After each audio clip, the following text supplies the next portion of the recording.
नमस्कार दोस्तों, मैं आपकी होस्ट आज फिर हाजिर हूँ आपके अपने द नॉलेज चैनल पर एक नए टॉपिक के साथ। आज हम आपको बताने वाले हैं ऐसे टॉपिक के बारे में जिसका असर हम सबकी लाइफ पर पड़ सकता है। हम आपको अक्सर देश और दुनिया के बारे में जानकारी देते रहते हैं इसी चैनल के माध्यम से, और आज फिर हम चीन की एक नई कारस्तानी पर बात करेंगे और बताएंगे कि क्या हिमालय के बाद चीन समुद्री रास्ते से भारत को घेरने की तैयारी में है। आपको अगर ये टॉपिक इंटरेस्टिंग लगे तो प्लीज़ इसे सब्सक्राइब और लाइक ज़रूर कीजिएगा। चीन अपनी ताकत का हर ओर प्रदर्शन कर रहा है। एक ओर ताइवान में सैन्य ड्रिल चल रही है और इधर श्रीलंका में भी चीन ने गतिविधियां बढ़ा दी हैं।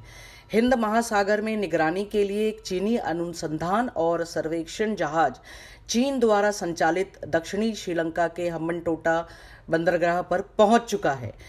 भारत को इस जहाज के आने से क्या खतरा है, इसके बारे में बात करते हैं। चीनी जहाज युआंग वांग 5 को खोजबीन और पड़ताल के लिए भी जाना जाता है। यह कई अत्याधुनिक तकनीक से लैस है। इकोनॉमिक टाइम्स के रिपोर्ट के मुताबिक चीन के इस जहाज की हवाई रेंज 750 किलोमीटर से भी ज़्यादा है। इतनी दूरी भारत के दक्षिण राज्यों जैसे कलपक्कम, कुडनकुलम समेत भारतीय सीमा के अंदर परमाणु शोध केंद्रों पर नज़र रखने के लिए पर्याप्त है। इसमें सैटेलाइट और मिसाइल ट्रैकिंग सिस्टम भी लगा है जो चीनी जासूसों के लिए जासूसी का काम करता है। इसलिए भी श्रीलंका का ये फैसला भारत के लिए मुश्किलें पैदा करने वाला साबित हो सकता है। जैसा कि मैंने आपको पहले भी बताया कि चीन के इस जहाज की हवाई रेंज 750 किलोमीटर से भी ज़्यादा है, जो कि भारत के कुडकुलम न्यूक्लियर प्लांट की भी जासूसी कर सकता है। ऐसे में भारत ने इसके आगमन को लेकर कड़ा विरोध जताया था। भारत के हवाई क्षेत्र की निगरानी कर वह सैन्य उड़ानों पर भी नज़र रख सकता है। इससे चीन को महत्वपूर्ण डेटा मिल सकता है जो भारत की सुरक्षा को खतरे में डाल देगा। चीन पोत के बाबत पूछे जाने पर नई दिल्ली में विदेश मंत्रालय के प्रवक्ता अरिंदम बागची ने कहा था कि हमें अगस्त में इस पोत के हम्बनटोटा बंदरगाह पहुंचने की खबर मिली है। भारत सरकार देश की सुरक्षा और आर्थिक हितों को देखते हुए हर घटनाक्रम पर नजर बनाए हुए है। उनकी रक्षा के लिए सभी आवश्यक कदम उठाए जाएंगे।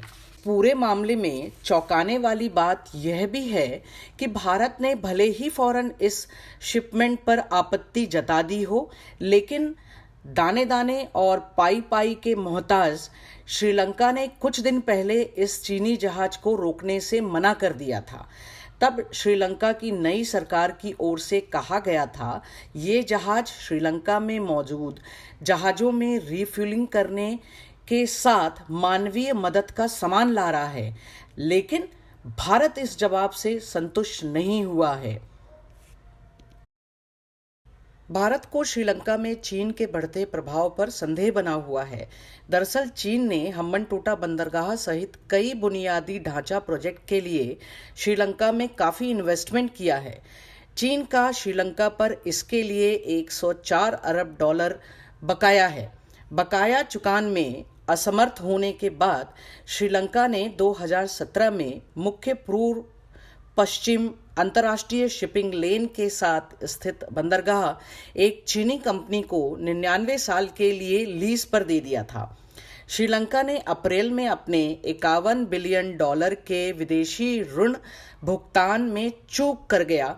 तब से अंतर्राष्ट्रीय मुद्रा कोष के साथ बेलआउट वार्ता शुरू की है। इन सब को देखते हुए श्रीलंका के रक्षा मंत्रालय के मीडिया प्रवक्ता कर्नल नलिन हेरात ने कहा श्रीलंका भारत की चिंता को समझता है क्योंकि जहाज सैन्य प्रतिष्ठानों की निगरानी करने में सक्षम है, लेकिन यह एक नियमित अभ्यास है। उन्होंने कहा कि भारत, चीन, रूस, जापान और मलेशिया के नौसेना के जहाज समय समय पर यहां अभ्यास करते रहते हैं। इस कड़ी में चीन के अनुरोध को स्वीकार करते हुए उसे परमिशन दिया गया है। कर्नल हेरात ने कहा कि यह एक सामान्य निगरानी जहाज है जिसे अनुमति दी गई है। अगर परमाणु सक्षम नेवल शिप को चीन भेजता तो हम उसे परमिशन देने से इनकार कर देते। कर्नल हेरात ने यह भी कहा कि चीन ने श्रीलंका को सूचित किया है कि वे हिंद महासागर की निगरानी और नेविगेशन के लिए जहाज भेज रहे हैं। 22 मिलियन लोगों वाला श्रीलंका पिछले साल के अंत से आर्थिक बदहाली का सामना कर रहा है। दिवालिया हो चुका ये देश भोजन, ईंधन, दवाओं की भारी कमी का सामना कर रहा है। कई दिनों तक लाइन में लगने के बाद भी लोगों को पेट्रोल डीजल में किल्लत हो रही है। भारत ने जनवरी से लेकर अब तक श्रीलंका को $4 बिलियन की वित्तीय सहायता दी है। श्रीलंका के प्रधानमंत्री दिनेश गुणवर्धने भी इस बात को कह चुके हैं कि भारत संकट के समय उनके देश के साथ खड़ा है। लेकिन जब श्रीलंका के बंदरगाह पर चीनी जासूसी जहाज को आने की मंजूरी दी गई तो ये भारत के लिए बहुत हैरानी वाली बात थी। श्रीलंका की तरफ से ये कहा गया कि ये जहाज सिर्फ रिसर्च के लिए है और 11 से 17 अगस्त तक ही एक सप्ताह रुकेगा।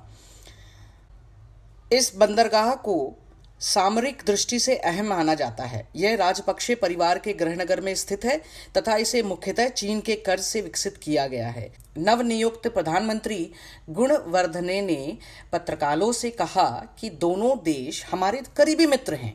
हम मित्रता के दृष्टिकोण से समाधान करने की कोशिश करेंगे।